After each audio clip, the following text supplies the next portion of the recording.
inclined to the websites and use of their platforms in the internet. And therefore, when this opportunity came, where they can truly access information from the websites, they collaborated with Planned Parenthood Federation of America. And the content of that website was developed and approved by Federal Ministry of Health. And it is not only Federal Ministry of Health, the Federal Ministry of Information were involved, Federal Ministry of Women Affairs, and then the National Youth Council, and youth themselves. So the informations in that website are within the law of Nigeria. And there is no information in that website that is not approved by the Federal Ministry of Health. Okay. But what about the rural communities, especially where they do not have internet access? Is that also taken into consideration? Yes, we took that into consideration too. And we are hoping to have SMS messages that you can access outside the internet offline. And we're also thinking of having other kind of apps in the coming years where we can make those that do not have access to data bundles to use and access those informations.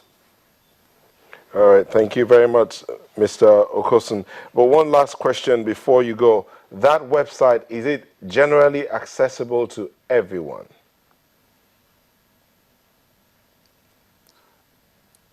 Our focus are the young persons and adolescents because they've been neglected over the years. And because we also know by research, most information they get are through the internet. So, but every other person can access those informations on the net, and they can actually go to our health providers and they will be attended to. Okay. So what's the website? But just before I leave this program, the website will be officially launched on the 16th of February. That is on Tuesday. And the Minister of Health will be by himself officially unveiling the subject matter. And the website address is www.thesubjectmatter.com. And, .com or .org? After the minister have unveiled and officially launched that website, the website will be available for every Nigerian, including even those that are not adolescents, they can access those information. Just a question, is it .com or .org? It's actually, whether you use .com or use .org, you will access that website. We have done it in such a way that if it's .org or .com, it will lead you to the website. All right. Okay. Thank you very much, Mr. Thangod Okosun, Acting Country Director, Planned Parenthood Global. Thank you for speaking with us.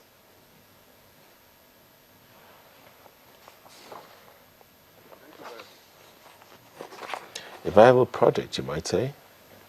Yes, yes, indeed. Especially since a lot of young Nigerians are permanently on their phones, looking for one information or the other on the internet. My concern's about those in the rural areas. And he says they're going to use text. SMS, yes. Yeah, they're going to use SMS to reach those ones in the rural areas. But I think we're supposed to be speaking with somebody else about the same matter from the United Nations Population Fund, also from our Abuja studio. Dr. Zubaidu Abubakar, I believe she should be there shortly, Adolescent Sexual and Reproductive Health and HIV Program Officer, UNFPA. She'll be speaking to us about this same matter in the next few seconds. As soon as she is seated, we'll be getting across to her to talk about that. Whoa, Alera. So imagine your timer now. Don't even talk about that. Why? Because it looks like that was so many millions of years ago. And it looks as if nobody cared for you then, and they're caring for this ones now. What I always say is that if you told my father, who died in 1986, that there was going to be a kind of telephone that wouldn't have any wires. And Would have you shot you. would sit down here and type a letter to somebody in America, and they would get that letter in a matter of seconds. He would say to you, "My child, you think I'm an idiot?" I will tell you, are you working with a herbalist now? Or what kind of strong stuff have you been smoking? But it's all happening now. Yes, indeed. And you know, the world, like they say, is now a global village. You can find out what's happening on the moon right here in the studio. I'm telling you. And you can find it out in real time too. But the thing is, how many people know exactly what to look for and how to look for it? Not those who are Many using of these young people not do, those who I are, promise you. Oh, not those who are using it for the dubious means. I mean, things that are productive. I mean, an eye-opener was my 4.5-year-old nephew came and told on his 6-year-old sister, she's been looking at naked people on the internet at 6.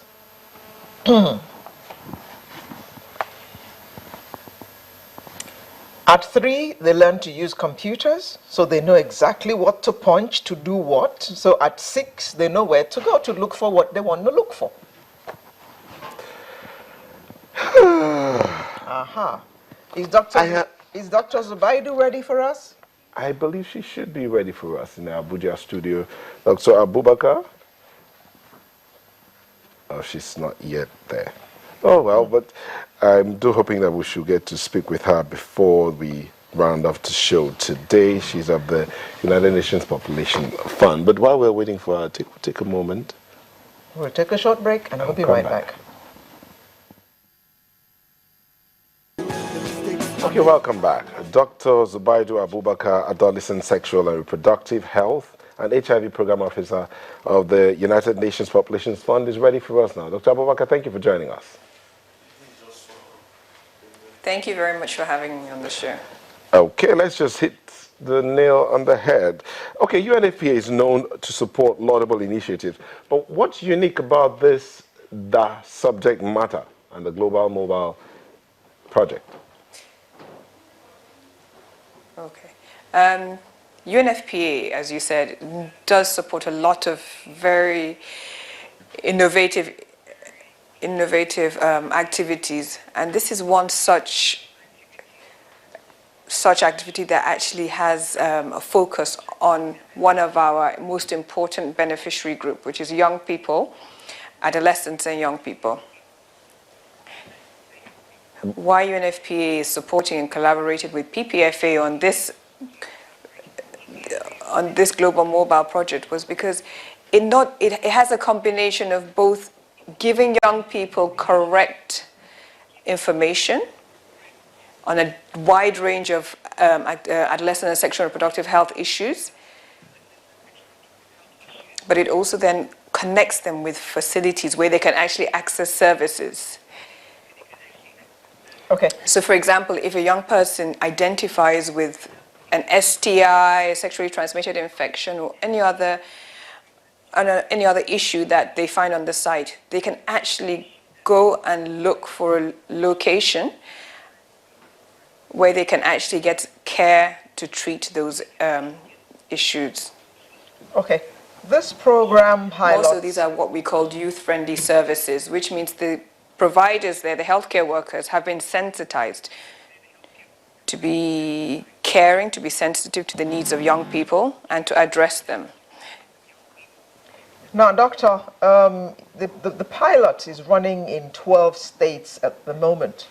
How does the bigger picture look? Are we hoping to see this in the 36 and the federal capital, 36 states and the federal capital pretty soon? Well, as you've rightly said, this is starting in 12 states. We've picked states from different geopolitical zones. All the geopolitical zones except FCT, except Northeast right now is part of this first phase. It's a big project. We need to ensure the quality of the services being provided, which is why we decided 12 states as an initial phase 1 is the best thing to do. once we're sure that the young people are happy with the services and they're actually accessing the right services and being treated well and the quality of services they're receiving are good, then the second phase will also expand to the other states in Nigeria. Now, what parameters do you have in place? And as my colleague, Mr. Okosun, there's also in the second phase the use of SMS for those that don't have internet access. Okay, but what parameters do you have to measure the effectiveness of this project? We know the facilities. These facilities have healthcare workers that have been trained. We're going to have a monitoring part of the project. We will ensure that the clients will give us feedback as to the quality of the services they received, the friendliness of the services they received, and more importantly, that young people are not charged beyond what is expected.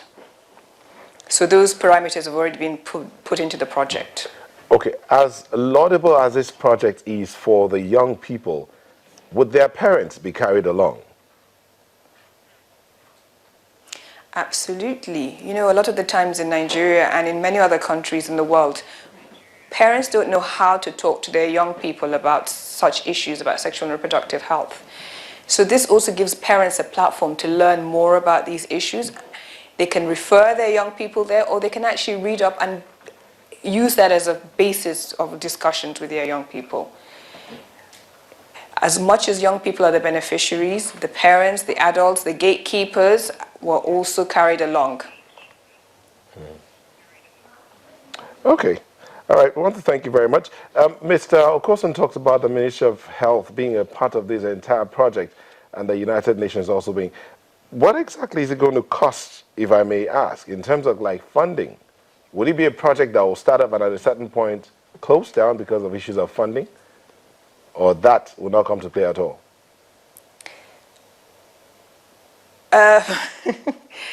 This project was supported by UNFPA.